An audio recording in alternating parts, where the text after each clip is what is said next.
صفات بعض صفاتوں میں لفظی اشتراک آ جاتا ہے، مثلا اللہ بھی رؤوف ہے، رسول اللہ کو بھی قرآن نے رؤوف کا، اللہ بھی رحیم ہے، رسول اللہ کو بھی قرآن نے رحیم کا، بسم اللہ الرحمن الرحیم، رحیم اللہ کو کہا، لقد جاءکم رسول من انفسکم عزیز علیہ ما عنتم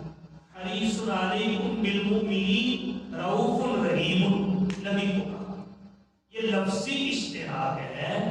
لیکن جب بات حقیقت اور کیفیت کی آئے گی تو علم کلام کے ماہرین لکھتے ہیں جیسی رحمت اللہ کی ہے ویسی کسی کی نہیں، جیسی رافت اللہ کی ہے ویسی کسی کی نہیں، حیات اللہ کی بھی ہے انسانوں کی بھی ہے،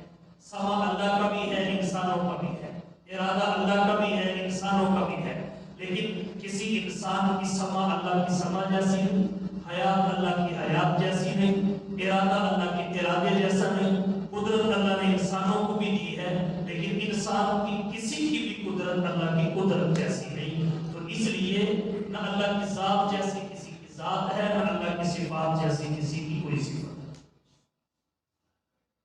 میں نے عرض یہ کیا معراج کے سفر سے بھی جگہ جگہ یہ بات سمجھ میں آئے گی کہ عالم الغیب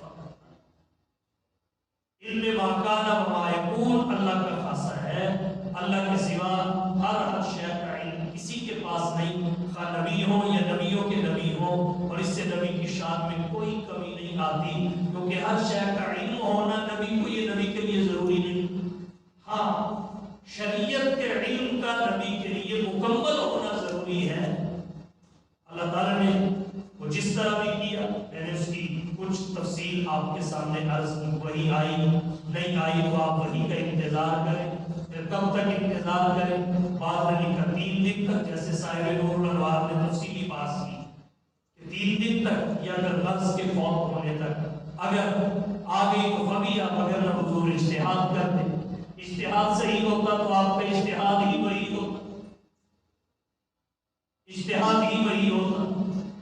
اور یہ وہی کی 2 قسموں ظاہر اور باطن میں جب آدمی چلا جاتا ہے تو وہاں اسے مل بھی جاتا ہے، اور